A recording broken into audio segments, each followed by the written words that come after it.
Havia um casal que havia se casado há pouco tempo e estava recebendo algumas visitas em sua casa. O marido tinha um costume um pouco diferente, a casa tinha muitos pernilongos, e o marido, então, enquanto as visitas estavam no sofá conversando com o casal, o marido ficava matando os pernilongos. Ele esticava sua mão e tentava matar os pernilongos. Passou-se um tempo, a visita foi embora e a esposa falou: Meu bem, eu não quero que você mate pernilongos mais enquanto nós estivermos com visita. Isso não é elegante, eu não quero mais que você faça isso. O tempo foi se passando, as visitas não vinham tão recorrentemente, mas o marido continuava a matar os pernilongos. Os anos foram se passando, o casal foi se conhecendo, e depois de 20 anos, chegou outra visita. É claro que eles receberam muitas visitas, mas havia outras visitas na casa deles. Agora adivinhe quem estava matando os pernilongos? O marido e a mulher. Sabe por que isso? Porque durante 20 anos, mesmo que não havia visitas lá, a mulher contemplou o marido matando o pernilongo dia após dia. Ela começou a criar o hábito também, e agora, sem perceber, ela se transformou como seu marido. E agora, aquilo que antes para ela era estranho, aquilo que antes para ela achava deselegante, não gostava, se tornou algo comum para ela. E os dois eram matadores de pernilongo enquanto tinham visitas em casa. É uma história simples, mas é uma história que nos traz uma lição muito interessante, que é a tese que nós vamos tratar hoje. A tese é a seguinte: nós somos aquilo que amamos. É interessante notar que a tese fala nós somos aquilo que amamos. Não aquilo que nós falamos que amamos, mas aquilo que nós realmente amamos. Não aquilo que nós pensamos que amamos, mas aquilo que nós amamos de verdade. Nisso nós nos tornamos. Agora, eu quero convidar a você, se você tiver sua Bíblia presente com você, se não pode acompanhar conosco, que abra sua Bíblia no livro de Isaías, no capítulo 6. Nós vamos ler os versículos 9 e 10. Vamos contextualizar primeiro. Isaías teve uma visão, viu a glória de Deus, foi transformada por essa glória e estava desejoso de servir ao Senhor. O Senhor perguntou: Quem enviarei? Quem há de ir por nós? Isaías responde: Eis-me aqui, Senhor, eu vou, envia-me a mim. Isaías se dispôs a servir ao Senhor, porque em seu coração ele tinha visto a Deus e ele tinha desejado servir a este Deus. Agora no versículo 9 e no versículo 10 nós vemos a mensagem que Deus disse que Isaías traria ao povo, ou melhor, os efeitos dessa mensagem. Isaías 9:10 diz o seguinte: Vai, disse ele, vai, diz a este povo, ouvis de fato e não entendeis, e vedes em verdade, mas não percebeis. Engorda o coração desse povo, endurece-lhe os ouvidos e fecha-lhe os olhos. Não venha ele a ver com seus olhos, e a ouvir com seus ouvidos, e a entender com seu coração, e a converter-se, e a ser sarado. Esta foi a mensagem que Isaías recebeu, e que este seria o resultado das pregações de Isaías. Mas que interessante, Isaías viu a glória de Deus. Se nós formos ver o livro de Isaías, nós vamos ver mensagens talvez das mais belas do Antigo Testamento presentes neste livro. Como, pois, estas mensagens endureceriam o coração do povo? Como, pois, essas mensagens fechariam os olhos espirituais do povo, fechariam os ouvidos espirituais do povo, de modo que ao invés deles serem convertidos a ouvir do amor de Deus, a ouvir da santidade de Deus, eles se rebelariam e fechariam seus olhos e ouvidos para a mensagem. Por que isso aconteceria? Porque algo importante nós precisamos saber. Nós não somos aquilo que nós escutamos e pensamos que amamos. Nós somos aquilo que nós amamos de verdade. Nós somos aquilo que nós fazemos.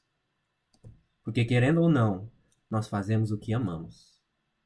Você pode dizer: não, eu não faço o que eu amo. Você pode fazer algo que você não tenha muito prazer, mas você faz isso para receber algo que você ama. O preguiçoso pode dizer: mas eu não faço nada. Mas se você ama não fazer nada, você é um preguiçoso porque você ama não fazer nada. Então, nós somos aquilo que amamos. E o que nós fazemos é baseado naquilo que nós amamos. Alguém que fuma pode dizer, eu não gosto de fumar, eu quero parar de fumar. Mas ele continua fumando, por quê? Porque no fundo, no seu coração, ele ama o cigarro. Por mais que na sua mente ele não gosta do cigarro, ele odeia o cigarro. Por mais que ele fale, eu vou parar de fumar. Mas no seu coração ele ama o cigarro e por isso ele continua fumando. Nós somos, portanto, aquilo que amamos. Só que existe uma grande questão aqui. Aquilo que nós amamos influencia sobre nós e determina o nosso destino. Então, aquilo que nós amamos pode nos levar à vida eterna ou à morte eterna. Pode nos levar à vitória ou à ruína. Eu peço a você que leia comigo os versículos 15 a 18 do Salmo 135, que nos fala o seguinte: os ídolos das nações são prata e ouro, obra das mãos dos homens. Têm boca, mas não falam. Têm olhos e não veem. Têm ouvidos, mas não ouvem. Nem há respiro algum na sua boca. Olha só agora o resultado dos que adoram esses ídolos. Semelhantes a eles se tornem os que os fazem e todos os que neles confiam. Quero que você note comigo um paralelo muito interessante. Aqui é falado que os ídolos têm olhos, mas não veem. Têm ouvidos, mas não ouvem, nem há respiro algum na sua boca. E nos fala que aqueles que adoram os ídolos devem se tornar semelhantes a eles. Se nós formos para Isaías, nós vamos ver 3 coisas que aconteceriam ao povo de Israel após a pregação da mensagem de Isaías. Olha só o que aconteceria. O coração deles seria endurecido, os olhos seriam fechados, e eles não ouviriam com os seus ouvidos. Ou seja, eles estariam fechando seus olhos, fechando seus ouvidos, endurecendo o coração. Não existe um paralelo muito interessante aqui entre os ídolos e o povo de Israel? E se o versículo 18 de Salmo 135 nos fala, semelhante a eles se tornem os que os adoram, e o povo de Israel estava fechando os seus olhos, fechando os seus ouvidos, endurecendo o seu coração, será que não podemos traçar aqui um paralelo com a idolatria? Se nós formos olhar no livro de Isaías no contexto geral, nós vamos ver que Isaías está lutando contra a idolatria. E se ele está lutando contra a idolatria, é porque o povo realmente estava com um problema de idolatria. Você percebe aqui uma coisa muito importante? O povo naquela época ia à igreja, ao templo, escutava as mensagens dos sacerdotes, participava da adoração, oferecia os seus cordeiros, mas ao mesmo tempo seguiam aos ídolos. Durante os sábados eles estavam no templo, durante a semana seu coração estava para os ídolos. Ou seja, por mais que eles estivessem escutando a mensagem de Deus, por mais que eles estivessem vendo os sacrifícios a serem realizados no templo, o coração deles estava para os seus ídolos. E o que eles escutavam, o que eles viam durante o sábado não fazia mudança nenhuma na vida deles, senão de fechar mais os olhos e os ouvidos deles. Por quê?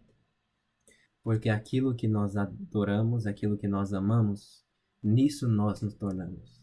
Não aquilo que nós dizemos que adoramos, não aquilo que nós dizemos que amamos, mas aquilo que nós realmente adoramos, aquilo que nós realmente amamos. Te pergunto, portanto, o que você realmente ama? O que realmente está em seu coração? Vamos falar um pouquinho sobre a idolatria? É muito importante que nós conheçamos idolatria, porque nós podemos olhar para o tempo passado e falar, não, idolatria é só uma coisa para o povo de Israel. Idolatria não tem nada a ver conosco hoje, nós já vencemos isso, hoje nós já somos o homem racional, o homem desenvolvido, e não existe idolatria em nosso mundo. Não existe falsos deuses em nossa vida atual. Será que isso é verdade? Vamos entender um pouquinho, primeiro, o que é um deus, o que pode se tornar num deus. Será que é apenas uma estátua? Será que é apenas uma deidade daquelas de antigamente que tinha que ter um nome e uma estátua específica? Bom, o dicionário nos fala que Deus é tudo aquilo que tem valor supremo e é um objeto de adoração. Deus é tudo aquilo que tem valor supremo e é um objeto de adoração. Portanto, qualquer coisa que nós coloquemos como nosso objeto de adoração e coloquemos como nosso valor supremo, isso se torna um Deus em nossa vida. Lucas capítulo 10, versículo 27, Jesus nos fala o seguinte: amarás o Senhor seu Deus com todo o teu coração, com toda a tua alma, com todas as suas forças e com toda a sua mente. Ou seja, devemos amar o nosso Deus com tudo o que temos, com tudo o que somos.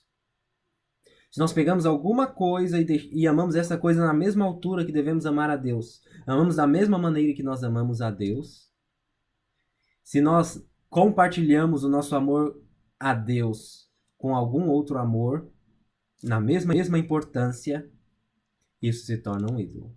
Nós vamos clarear isso um pouquinho mais para frente. Ok? Mas então, ídolo é tudo aquilo que tem um valor supremo, é tudo aquilo que é objeto de adoração.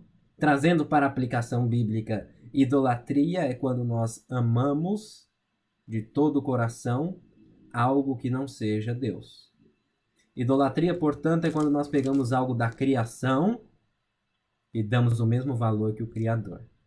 Quando nós olhamos para algo que Deus criou e chamamos isso do mais importante para nós. Isso se torna idolatria. Vamos ver alguns exemplos para que isso fique mais claro. Deus nos deu o dinheiro. O dinheiro ele é uma bênção. O dinheiro nos permite ter uma qualidade de vida melhor. O dinheiro nos permite dar ofertas, levar a mensagem de Deus adiante, suportar missionários que possam ir e levar a mensagem de Deus. O dinheiro é uma bênção. Mas a partir do momento em que nós começamos a amar o dinheiro, e agora, durante as manhãs, nós não temos tempo para acordar e fazer a nossa meditação porque temos que ir trabalhar, o dinheiro se tornou um ídolo, porque ele está roubando a importância que Deus tinha. Outra coisa, a família. A família foi uma bênção de Deus. Nós devemos amar a nossa família, que isso fique claro. Mas, pelo nosso amor à nossa família, nós precisamos conhecer o amor de Deus. Quando eu vejo, por exemplo, a minha irmã, e às vezes eu fico bravo com ela, eu tenho que entender que eu devo continuar amando ela. Eu devo compreender o amor de Deus, que eu muitas vezes deixo ele muito mais bravo. Jesus Cristo, que é o meu irmão mais velho, quantas vezes eu não faço coisas que são totalmente contra ele, mas ele ainda assim me ama. E agora, neste amar a minha irmã, eu posso perceber o amor de Deus. No marido de amar a sua mulher, ele percebe o amor de Deus também. Mas a partir do momento em que o meu amor pela minha família se torna algo maior ou de igual importância que o amor a Deus, aí a família se tornou um ídolo. Quando eu, por exemplo, estou em um relacionamento e eu decido que essa pessoa é mais importante do que a lei de Deus, que eu posso fazer algo que seja errado para ter a companhia dessa pessoa, porque ela vale mais do que a Deus. Nós podemos não falar isso em palavras, mas ao fazer isso, nós estamos demonstrando pelo nosso coração que é isso que nós realmente amamos. Isso se tornou um Deus para nós. Outras coisas podem se tornar deuses também. O próprio trabalho na igreja, comunhão na igreja pode se tornar um ídolo. Porque eu falo, não, eu já vou para a igreja, eu não preciso dedicar tempo para ter comunhão sozinho com Deus. Eu já estou na igreja, já está tudo resolvido. E agora eu troco meu momento na igreja pelo meu momento de comunhão com Deus. E agora isso pode se tornar um ídolo também. Existem muitas outras coisas. Trabalho, alimentação. Todas essas coisas podem se tornar deuses. Quando nós damos à criação a mesma importância que ao Criador. Quando nós amamos essas coisas com o mesmo amor que ao Criador. Quando para amar essas coisas nós precisamos transgredir a lei de Deus. Agora é interessante que o coração humano não é capaz de ter apenas um Deus falso. Nosso coração foi feito para estar cheio do amor de Deus, para estar cheio do Deus verdadeiro. E a partir do momento em que nós rejeitamos ao Deus verdadeiro por um ídolo, nosso coração se torna vazio. E nós precisamos buscar vários ídolos para encher o nosso coração. Portanto, é impossível que uma pessoa tenha apenas um ídolo. Ela, na verdade, tem vários ídolos. Por mais que ela não perceba, por mais que ela diga que não, mas sempre que nós abrimos o nosso coração para a idolatria, nós abrimos o nosso coração para vários ídolos. Porque só assim nós podemos achar que estamos saciando o nosso coração, quando na verdade não o estamos. Portanto, idolatria é sempre politeísmo, sempre adoração a vários deuses. Agora, existe uma divisão entre os deuses. Assim como existe no panteão grego os semideuses, os deuses menores, os deuses maiores, assim também, em toda idolatria existem deuses maiores, deuses menores e semideuses, ou podemos chamar de imagens de idolatria. E vamos traçar isso porque é muito importante que nós percebamos essas coisas. Se nós queremos lutar contra a idolatria, nós precisamos conhecer sobre a idolatria. Então vamos falar primeiro sobre o que eu gostaria de chamar os ídolos superficiais, ou as imagens de escultura. São aquilo que está à nossa vista, aquelas coisas que nós podemos dar nome claramente, que são objetos do nosso dia a dia. Por exemplo, dinheiro pode ser um ídolo superficial, porque eu vejo dinheiro, eu tenho dinheiro na mão. Eu posso dizer, eu amo o dinheiro. Vamos traçar um outro exemplo também. Nesse exemplo, nós vamos nos deter para conhecer os 3 tipos de ídolos. Adão e Eva. Por que Adão e Eva? Eva comeu da fruta, trouxe para Adão. Adão olhou para Eva, Adão amou a Eva, Adão falou, eu prefiro morrer e ficar com Eva do que ver Eva morrer e ficar sozinho. Então ele pegou e comeu da fruta. Qual foi o ídolo superficial dele? Eva. Ele dizia que Eva era aquilo que ele mais amava. Só que na verdade existia algo mais profundo em seu coração. E essa é a segunda classe de ídolos, os ídolos mais profundos. No profundo do seu coração existia uma necessidade de uma companheira, um pensamento de que ele precisava de uma companheira para ser feliz. Por que existe diferença entre ídolos superficiais e ídolos profundos? Porque muitas vezes um rapaz pode olhar e falar, essa menina é a única menina que eu posso ter, é a única menina que vai ser capaz de fazer minha vida feliz. E agora ele destina todo o seu coração e toda a sua idolatria para essa menina. Mas depois chega um tempo em que a menina dá muitos foras nele, dá muito pontapé nele, ele sai e não consegue nada com ele. E agora ele fala, eu estou livre do meu ídolo. Aí ele vai e encontra outra menina. E agora ele começa a fazer a mesma coisa com a outra menina. A idolatrar e pensar, não, esta é a única pessoa que eu posso amar na minha vida, a única pessoa que pode me fazer feliz. Ou seja, ele trocou de ídolo superficial. Primeiro era tal menina, segundo era outra menina. Mas o ídolo profundo continuava o mesmo. O pensamento de que ele precisava de uma menina para ser feliz, de que ele não podia ter apenas a Deus. Que Deus não seria capaz de saciar o seu coração, mas de que ele precisava de outra pessoa para fazê-lo feliz. E o pensamento de Adão então era o seguinte: eu amo a Eva, eu preciso de Eva, só que no fundo do seu coração ele dizia assim, eu preciso de uma companheira. E essa companheira ele personificou em Eva. Mas nós vamos ver mais para frente por que o ídolo principal não era Eva. Vamos prosseguir. Então, existe o ídolo superficial, que é aquilo que nós vemos, que nós palpamos, que nós podemos dar nome. Existe o ídolo mais profundo, que é o anseio do nosso coração por alguma coisa que nós achamos que precisamos e que Deus não é capaz de saciar.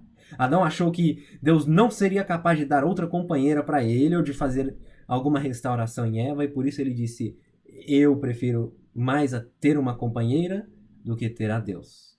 Agora existe um ídolo mais profundo. Assim como nas outras culturas existia o Deus que era o Deus mais poderoso, na cultura cananita, por exemplo, existia o Deus El, que era o Deus superior a todos os outros. Na cultura grega, podemos dizer de certo modo que era Zeus, o Deus acima dos outros.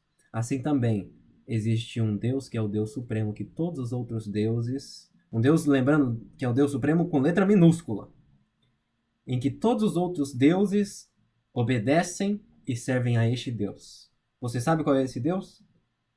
Sim, esse Deus é o eu. Todas as outras coisas são para servir ao eu. Todos os outros deuses servem apenas a este Deus, que é o Deus supremo de todos os outros deuses falsos, o eu. Adão disse, eu prefiro a Eva do que a Deus, porque eu preciso de Eva, eu preciso me saciar. Eu preciso de mais dinheiro, mesmo que eu tenha que mentir, mesmo que eu tenha que trazer prejuízo a outros, porque eu preciso, eu. O eu é sempre o centro em uma cultura idólatra. O eu é sempre aquele que busca ser saciado. Então existe lugar no coração para duas, para apenas um. Ou para o Deus verdadeiro, ou para o eu. E agora vamos entender por que o ídolo profundo de Eva, o ídolo profundo de Adão não era Eva, mas era o desejo por uma companheira. Vamos ler aqui o que a escritora Ellen White comenta falando sobre a idolatria. Pode o coração do homem ser a habitação do Espírito Santo. A paz de Cristo, que excede todo o entendimento, pode repousar-vos na alma, e o transformador poder de sua graça trabalhar em vossa vida e habilitar-vos para os lugares da glória. Mas se o cérebro, nervos e músculo forem empregados a serviço do eu, não estáis tornando Deus e o céu a primeira consideração de vossa vida. É impossível entretecerdes as graças de Cristo em vosso caráter, enquanto pondes todas as vossas energias ao lado do mundo. Podereis ter êxito em acumular tesouros na terra para a glória do eu, mas onde estiver o vosso coração, onde estiver o vosso tesouro, aí também estará o vosso coração. A reflexão sobre o que é eterno se tornará de importância secundária. Podereis participar das formas exteriores de culto, mas vosso serviço será uma abominação ao Deus dos céus. Não podeis servir a Deus e a Mamon. Ou ponde o coração e a vontade do lado de Deus, ou empregais vossas energias no serviço do mundo. Deus não aceitará serviço dividido. Ou seja, existe um lugar apenas no nosso coração. Ou Deus ocupa esse coração, ou eu, ou o mundo ocupa este coração. Agora falamos um pouco sobre a idolatria. Sabemos qual é a definição de Deus, tudo aquilo que tem valor supremo. E um Deus falso, um ídolo, é aquilo que é criatura ocupando o lugar do Criador. Sabemos que os ídolos são divididos em 3 partes. Os ídolos superficiais, que são aquilo que nós podemos ver e tocar. Os ídolos mais profundos, que é aquilo que está mais no nosso coração. E o ídolo supremo, que é o eu. Sabemos então como encontrar ídolos. Mas agora a pergunta é: quais são os resultados da idolatria? Nós já lemos e já falamos um pouquinho disso, mas vamos trazê-los de forma mais clara. Primeira coisa, perda dos sentidos espirituais. Passamos a seguir os ídolos e agora o prazer que nós tínhamos em Deus se perde. O prazer que nós tínhamos na palavra de Deus se perde. Você já percebeu que depois que você consome muita mídia social, você perde a sua vontade de ler a Bíblia, você perde a graça de ler a Bíblia, você perde a graça de estar com Deus, a graça de orar? Você já percebeu que não é possível quando você está com raiva de alguém, ou quando você está loucamente apaixonado por alguém de maneira que você não consiga pensar direito, você não consegue adorar a Deus de verdade? Porque a idolatria e Deus não combinam. E agora, quando nós temos um ídolo em nosso coração, nós começamos a perder os sentidos espirituais. Então, qual é a primeira coisa? Qual é o primeiro resultado de idolatria? Perda dos sentidos espirituais. Segunda coisa, nós lemos Salmo 135, 18. Tornem-se como eles aqueles que o adoram. Começamos a nos tornar semelhantes aos nossos ídolos. Pelo contemplar somos transformados, nós somos aquilo que amamos. Aquilo que nós amamos influi sobre nós e nos transforma. Portanto, se você for perceber, alguém que gosta de escutar música rock, alguém que ama o rock, começa a se vestir como os roqueiros, começa a agir como os roqueiros, começa a agir conforme a mensagem que a música traz. Alguém que vê séries, como diria minha mãe, abestalhadas, que tem apenas coisas chulas, coisas que não têm muito sentido, começa a se tornar uma pessoa dessa maneira também. Se nós formos olhar as coisas que nós fazemos, nós nos transformamos à semelhança. Nós nos transformamos à semelhança disso. Portanto, aquilo que nós adoramos, os nossos ídolos, nós nos tornamos como estes ídolos. Nós nos tornamos semelhantes a eles. Agora, uma terceira coisa. Os ídolos têm boca, mas não falam. Eles têm olhos, mas não veem. Ou seja, eles não têm vida. Eles são apenas uma ilusão, apenas uma mentira. E agora, quando nós começamos a adorar aos ídolos, nós começamos a nos transformar semelhantes a ele também, no sentido de ficarmos sem vida. A alegria, a intensidade do verdadeiro existir se perde quando somos idólatras. A alegria nas pequenas coisas, o prazer nos pequenos presentes que Deus nos dá diariamente começam a se perder. Você pode dizer: mentira. Eu olho para as celebridades e eu vejo elas felizes, e elas têm ídolos à vontade, elas podem fazer o que elas quiserem, elas podem ter o prazer que elas querem, e você só vê elas felizes. Mas comece a ler notícias sobre elas. Comece a perceber Quantas delas têm dos vícios mais difíceis? Quantas delas não são viciadas em droga e tentam saciar esse seu vazio em drogas, ou em sexo, ou em bebidas, ou em outras coisas ruins? Quantas delas não têm problema de depressão? Quantas delas são realmente felizes? O atleta Daniel Alves, uma vez numa entrevista à Globo, disse o seguinte: muitas pessoas querem ter a fama, mas as pessoas não sabem quão ruim é a fama. Ele não usou essa palavra ruim, ele usou uma outra palavra que eu não vou utilizar aqui. Mas ele se arrepende de ser famoso. Ele diz que não vale a pena, ele diz que não é bom. Ele diz que a fama não é boa. Ou seja, nós olhamos para as imagens das celebridades felizes, olhamos para as imagens que o mundo nos apresenta como uma vida boa, mas quando vamos ver, é uma vida vazia. Uma vida que é uma sobrevida, em que essas pessoas não vivem, elas sobrevivem. E a partir do momento em que nós passamos a amar essas coisas, amar esses valores, nós começamos a nos tornar semelhantes a eles. Sem vida, sem alegria, sem prazer verdadeiro. Último ponto. No final de tudo, nós vemos que nós perdemos todas as coisas.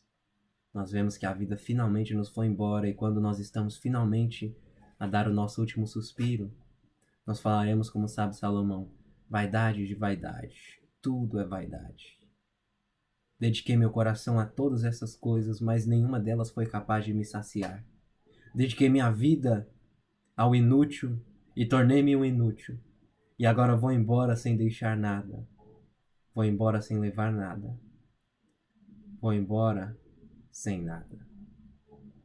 Temos agora a definição de idolatria. Sabemos quais são os resultados da idolatria, que é a perda dos sentidos espirituais, tornar-se semelhante aos nossos ídolos, perder também a vida verdadeira, a alegria, a felicidade, no final perder tudo e ver que tivemos uma vida inútil.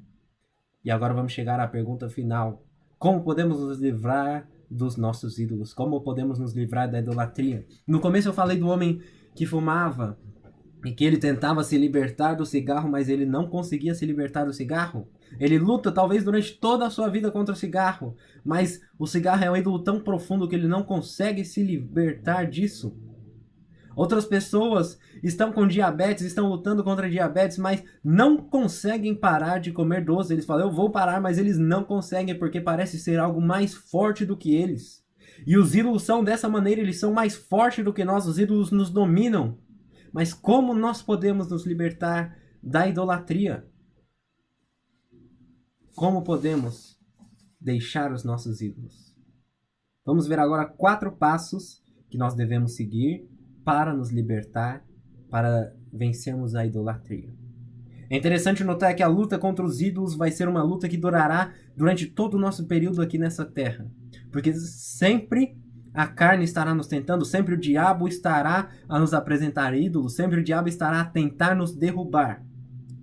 Mas esses 4 passos podem ser seguidos de maneira que, embora nós estejamos constantemente a lutar contra os ídolos, possamos ter a Deus em nosso coração e possamos desfrutar da paz e da vida que só vem dele. Primeiro passo: racionalização. A idolatria a princípio parece ter sentido, a idolatria a princípio parece ser algo bom, parece ser algo que vale a pena. Mas se formos olhar com verdadeira profundidade, se nós formos racionalizar os ídolos, nós vamos ver que eles não passam de mentira e de ilusão. Dizer que eu preciso abrir mão do meu tempo com Deus, do meu tempo com a minha família para buscar dinheiro, porque tendo dinheiro eu terei felicidade, isso é uma loucura, porque como posso eu querer ter dinheiro para, com o dinheiro, ter um tempo melhor com a minha família, sendo que para ter o dinheiro eu dedico o tempo que eu poderia dedicar à minha família? Que loucura não foi a de Adão ao confiar o seu coração, não ao seu criador e sustenedor, mas a Eva, pensando que ela seria a única capaz de sustentê-lo? Que loucura não é ao diabético continuar a tomar os doces mesmo sabendo que ele vai morrer por causa disso? Que loucura não é ao fumante continuar a fumar o cigarro mesmo sabendo que ele vai morrer por causa disso? A idolatria é sempre loucura. E a idolatria nunca sacia de verdade. Portanto, precisamos racionalizar. Isaías 1,18 fala o seguinte: vinde, razoemos, vinde e pensamos. Vinde e analise comigo, vinde e veja comigo qual é a realidade, ainda que os vossos pecados sejam como a escarlata, se tornarão brancos como a neve, eu posso te purificar. Pensa comigo, racionaliza. Portanto, precisamos racionalizar. Segunda coisa, precisamos saber onde está o nosso coração. Porque a batalha contra a idolatria é uma batalha por afeição. Não é uma batalha apenas contra os nossos pensamentos, mas é com o nosso coração. Nós precisamos ter claro em nossa mente que nós somos aquilo que amamos, não aquilo que nós pensamos que amamos. Portanto, por mais que eu fale, não, eu penso que eu não tenho ídolos, eu não sou viciado nisso. Não é o que nós falamos, mas é o que nós fazemos que faz a diferença. Portanto, temos que trabalhar para tirar o nosso coração dos ídolos e colocar o nosso coração em algo novo. Terceira coisa, precisamos criar novos hábitos. É impossível vencer um hábito ruim apenas abandonando-o, porque você não consegue abandonar, o seu coração está para ele, o seu coração quer ter as recompensas que esse hábito te traz. Como nós podemos abandonar um hábito ruim? Trocando o hábito ruim por um bom hábito, tirando algo e colocando outra coisa melhor. E esse é o princípio que a Bíblia vem nos trazendo. Abandonai os ídolos e vinde para mim. Deixai as coisas do mundo e olhai para as coisas de Deus. Abandonai as trevas e amai a luz. Porque Deus sabe que é impossível nós deixarmos o mal sem ter algo muito melhor para nós. A única maneira de vencer uma afeição poderosa é colocando uma afeição mais poderosa sobre ela. Portanto, vitória contra os ídolos é na mudança de hábitos. Não apenas na mudança do nosso pensamento, mas na mudança das nossas ações. É pegar aquilo que nós sabemos que entra no nosso coração e nos faz desejar ir para essas coisas e tirar isso e colocar algo bom. É, por exemplo, pegar o Spotify, que você sabe que se você entrar nele, você vai ter tentação para ouvir música profana. E agora você deletar o aplicativo e mesmo que você tenha mais trabalho, montar sua própria playlist de música boa que você possa escutar. É, por exemplo, parar de andar para todo lado com o celular e começar a andar com o livro. Se você sabe que o celular te domina, se você sabe que o celular te leva à idolatria, é deixar de lado o hábito ruim e começar a praticar um novo hábito que seja bom. Não podemos vencer a idolatria se apenas racionalizarmos. Não poderemos vencer a idolatria se apenas dissermos eu quero mudar o meu amor disso para aquilo. Porque nós somos aquilo que amamos. E aquilo que nós amamos é expresso não no que falamos, mas no que agimos. E nós agimos por hábito. Então, nossos hábitos nos dizem aquilo que nós amamos. Se mudamos os nossos hábitos, podemos mudar os nossos amores. Quarto ponto. Quantas vezes nós já não tentamos mudar nossos hábitos? Quantas vezes nós já não falamos, ok, eu vou parar de amar o pecado e vou começar a amar a Deus? Eu vou parar de amar a música profana e começar a amar a música sacra. Eu vou parar de amar a comida não saudável e começar a amar a comida boa, a comida saudável. Eu vou parar com isso e vou fazer aquilo. Quantas vezes nós já não lutamos e caímos? E caímos, e caímos, e caímos, e caímos, e continuamos a cair? Para concluir com este quarto ponto, nós precisamos ter uma coisa clara em nossa mente. O trabalho de liberação dos ídolos, o trabalho de libertação dos ídolos não é algo que nós fazemos sozinhos, mas é algo que Deus opera em nós e conosco. É um trabalho que Deus opera com seu Santo Espírito em nós. Ele começa a colocar novos amores em nosso coração. Nós trabalhamos, nos esforçamos para mudar de hábito, mas com a certeza de que essa mudança só pode vir com o poder e a operação do Santo Espírito. Portanto, nós temos certeza de que, enquanto nós estamos nos esforçando, o Espírito Santo está trabalhando em colocar em nós este esforço, e o Espírito Santo está trabalhando em mudar aquilo que nós não podemos mudar sozinho. Assim como diz o profeta Jeremias, pode o leopardo perder as suas manchas? Não consegue perder sozinho, a não ser que ocorra um milagre. Nós também, por mais que tentamos, por mais que lutemos, não conseguimos parar e abandonar a nossa idolatria, porque é algo mais profundo que nós, é algo que nos domina. Nós podemos tentar vencer um ídolo e acabamos abandonando esse ídolo para abraçar a outro ídolo. A não ser que o Espírito Santo trabalhe em nosso coração, nós não podemos vencer os ídolos. Só que agora nós temos que ter certeza de que Ele está trabalhando em nosso coração e agarrar-nos à sua promessa, avançando na nossa luta com confiança de que Ele trabalha em nosso coração. Leia comigo Ezequiel capítulo 36, versículos 26 e 27. E dar-vos-ei um coração novo, e porei dentro de vós um espírito novo. Tirarei de vossa carne um coração de pedra, e vos darei um coração de carne. Porém dentro de vós o meu espírito, e fareis que andeis nos meus estatutos, e guardeis os meus juízos, e os observeis. Quem vai fazer essa obra em nosso coração? O Espírito Santo. Deus fará essa obra. No nosso esforço, na verdade, o que está acontecendo é a operação de Deus. Como diz o apóstolo Paulo, ele falou o seguinte: eu trabalhei mais do que todos os outros, mas não fui eu, senão a graça de Deus em mim. Nós podemos nos esforçar, mas temos que ter absoluta certeza de que sozinhos não conseguimos vencer os ídolos. De que a graça de Deus trabalhando em nós, em criar em nós este esforço, que a graça de Deus trabalhando em nós, em mudar o nosso coração, que faz a real operação.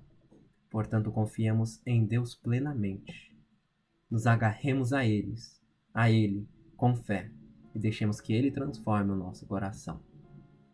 A mensagem do Evangelho é uma mensagem maravilhosa. A mensagem expressa em Isaías e expressa na Bíblia. É uma mensagem que transforma corações, que traz paz à alma, que traz alegria, que traz felicidade, que completa. Mas é uma mensagem que só pode ter efeito com uma condição. O apóstolo João, quando nos está falando sobre Jesus Cristo, ele fala que Jesus Cristo veio com seu amor, fez seus milhares de sinais, fez suas obras maravilhosas, mas que os principais, os fariseus, não creram nele. Por que eles não creram? Acompanhe comigo aqui. E ainda que tivesse feito tantos sinais diante deles, não criam nele, para que se cumprisse a palavra do profeta Isaías, que diz: Senhor, quem creu na nossa pregação e a quem foi revelado o braço do Senhor? Por isso não podiam crer.